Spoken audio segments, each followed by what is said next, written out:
corazones, pasen a sentarse, que todavía tenemos muchísimas cosas, muchísimas sorpresas aquí en el mágico mundo de Balit. Y entre nuestras sorpresas tenemos nada más y nada menos que a un escritor de lujo. Él es el señor José Luis Domínguez. Véngase por acá, señor José Luis Domínguez. Él nos va a platicar sobre literatura, sobre lectura y cosas muy interesantes para todos ustedes. Véngase por acá.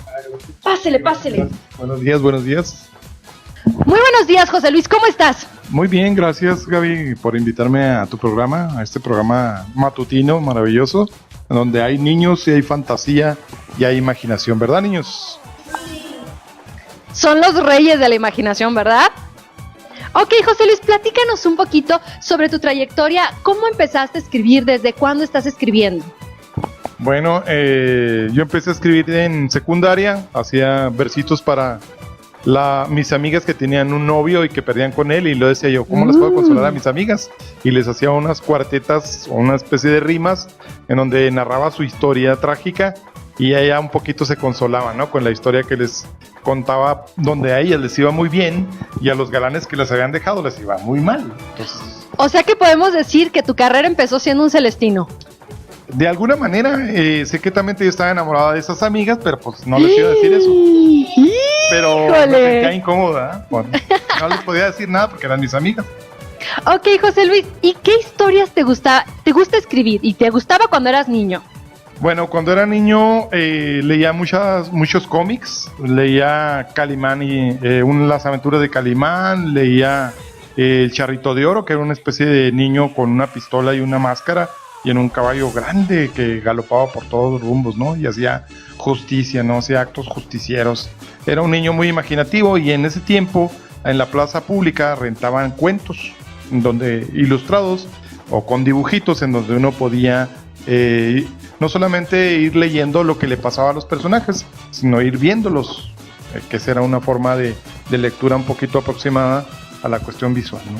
Ok, José Luis, ¿qué es lo que más te gusta a ti de esto de escribir?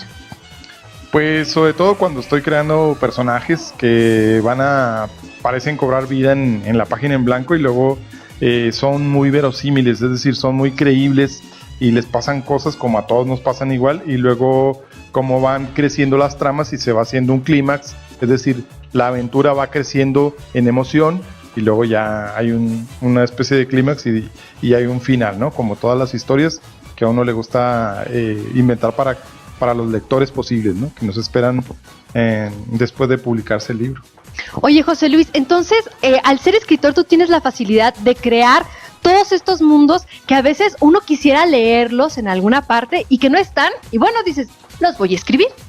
De alguna manera un escritor sigue siendo un niño, aunque ya esté con el cuerpo de grandote, ¿verdad? De adulto, uno sigue siendo un niño. Uno no dejó de ser nunca un niño en la imaginación, por eso tiene esa ventaja. No solamente los escritores, también hay creativos artísticos de otros géneros, por ejemplo la pintura, la escultura. Todo el artista que ustedes se den cuenta que existe, pues tiene todavía esa maravillosa capacidad de asombrarse, que es la de conservar esa niñez maravillosa, ¿no? Que ustedes tienen. Oye, José Luis, ¿qué consejo le darías tú a los niños que están aquí en el estudio o los que nos están viendo ahí por internet o por la televisión, que quieran escribir, que tengan esa fascinación o esas ganas de escribir? ¿Cómo se puede empezar a escribir? ¿Qué pueden hacer ellos para empezar a escribir? Pues se puede partir así como este juego de palabras que hicieron hace ratito, ¿verdad? En donde uno ya empieza a carburar, el cerebro empieza a activarse gracias a que hay una asociación de palabras y luego va uno ligándolas y va elaborando ese tipo de historias que estaban fantásticamente armando ustedes, como la palabra guacamelo, ¿no? Que más bien me sonaba guacamole. Sí. Sí, yo dije, pues aguacate, pues con el aguacate se hace el guacamole, entonces estaba muy padre. En la segunda historia estaría bueno porque también podría decir guacamello, ¿no? Una mezcla de agua y camello. Entonces uno puede ir elaborando ese tipo de historias, sobre todo cuando uno escribe para niños, pero también puede uno escribir para jóvenes y adultos. Y la idea es precisamente que todos tenemos la capacidad de imaginar historias y tenemos también la capacidad de escribirlas. Un consejo para los niños es que sí vean tele, pero vean menos tele y lean más libros, ¿sí? Ese sería. Como ahora que ahí ustedes, los niños, deben darse cuenta de que existe el Facebook, y Facebook en inglés quiere decir algo así como cara libro, ¿no? Cara libro. Face es cara y book libro. Entonces les recomendaría menos face y más book. ¿Sí? Menos cara y más libro. Ok, José Luis, ¿qué libros nos recomiendas para que lean ellos, para que empiecen a desarrollar ese gusto por la lectura? Bueno, hay muchos cuentos de escritores maravillosos que escriben para los niños. Está uno que se llama Francisco Hinojosa. Aquí traigo el manual para corregir a niños malcriados, que está genial. Eso es para las mamás, yo creo, ¿eh? Y es una colección que se llama El Barco de Vapor. Y El Barco de Vapor tiene muchos autores que están dedicados a escribir historias para ustedes, para los niños. Y pues claro que les va a traer mucho la atención. Yo creo que El Barco de Vapor es una buena colección. Casi siempre traen este tipo de portada con color naranja, el color de los niños. Y luego las portadas ilustradas de acuerdo a los personajes que se manejan en la historia.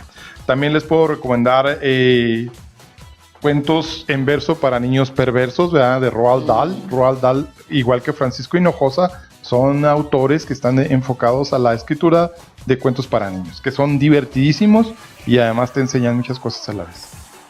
Qué interesante, José Luis. Platícanos un poquito, alguna historia. Yo conozco ahí un poquito una historia tuya de un enemigo imaginario. Sí. Quiero que nos platiques un poquito eso, porque es muy común escuchar que los niños tienen amigos imaginarios, pero ¿un enemigo imaginario? Sí, pues tiene que ver con la personalidad del niño. Si el niño, por ejemplo, ¿cómo te llamas tú? Alexis. Él puede tener un niño imaginario, pero si su carácter es fuerte, es un niño valiente, siempre va a buscar en su imaginación, en vez de un amigo imaginario, un enemigo imaginario. Es interesante porque ese enemigo imaginario nos va a salir de repente y nos va a crear alguna problemática en donde uno tiene que resolverla. Ahí está trabajando la imaginación, se vuelve muy activa y en ese sentido uno va eludiendo las trampas que le pone a uno el enemigo imaginario. Una de las cosas que me hizo a mí mi enemigo imaginario es que una vez me invitó a subir al ferrocarril, al tren, en una plataforma larga. Y ahí voy y me colgué del tren y luego me subí y según yo en mi imaginación me agarré a luchas con él. ¿Y qué creen que pasó? Pues el tren comenzó a andar y yo no me daba cuenta. Entonces cuando menos pensé ya iba fuera del poblado, fuera de aquí de Cuauhtémoc. Y decía, cuando volví a la realidad que vi los llanos y nada de casas, dije, ¿qué pasó? Entonces ya mi enemigo imaginario como que en tono de burla desapareció y me dejó solo arriba del tren. Y ya me llevaba allá rumbo a Chihuahua, imagínense. Nada más que en una curva, yo creo que tenía la edad de Alexis, me descolgué de la escalerita y me tiré sobre un arenal. Y ya regresé bien noche a la casa, ya me habían buscado en la comandancia, en los bomberos, en varias partes, alarmados porque no daban con ese niño que era yo, que por andar peleando con el enemigo imaginario, pues casi se lo llevaban a otra parte, ¿verdad? Y eso es muy padre, porque quería decir que mi imaginación estaba muy activa, pero también podría ser riesgosa, ¿no? Si no podía controlarla. Eso es interesante. Entonces, ese enemigo imaginario era un indio, ¿no? Un indio poco. Yo veía muchas películas de vaqueros cuando era niño. Me fascinaban las historias del oeste, eso de saca tu arma y dispara, ¿sí? Y entonces creo que me motivaba mucho con eso. Ok, José Luis, y pues súper interesante esa historia. A mí me encanta esa historia. Y bueno, está plasmada en uno de tus libros, según sé. Sí, se llama El Barrio Viejo de mis recuerdos, que es si hay un título que también se le podría poner al libro, se llama la infancia de un poeta, ¿no? De cómo un niño que va a ser poeta cuando es adulto, cómo es de niño. Entonces están narradas la aventura de una niña y la aventura de un niño en este libro. Los invito pues a que lo busquen. Ahí están las principales librerías y revisterías de la ciudad. El Barrio Viejo de mis recuerdos. Y además trae fotos históricas de nuestro pueblo, de cómo fue surgiendo Cuauhtémoc.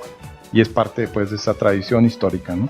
Bueno, pues ya saben, niños que nos están viendo, pueden ir a cualquier librería a buscar este libro de José Luis Domínguez, El Barrio Viejo de mis recuerdos. Excelente trabajo, excelentes historias. Ustedes pueden encontrar ahí muchísimas cosas muy interesantes sobre nuestro Cuauhtémoc, que a lo mejor ustedes no saben porque no les tocó vivirlas, pero es bien padre el meterse a los libros y descubrir qué pasó, cómo eran los niños cuando nuestros abuelos, cuando nuestros tíos, nuestros papás estaban jóvenes o eran niños. ¿Qué sucedía? ¿Cómo era la niñez? Y bueno, pues muchísimas gracias, José Luis, no, al contrario, por Gaby, acompañarnos. Gracias por invitarme esta mañana. Voy a dejar este libro para quien gane un concurso. Aquí no está. ¡Oh, excelente! Programa. Entonces, para obsequiárselo al niño que sea el ganador. Ok, pues aquí lo vamos. Ganadora. Aquí lo vamos a tener. Bueno, pues vamos con muchísimas más cosas, pero primero vamos a un corte y regresamos aquí en el mágico mundo de Balí.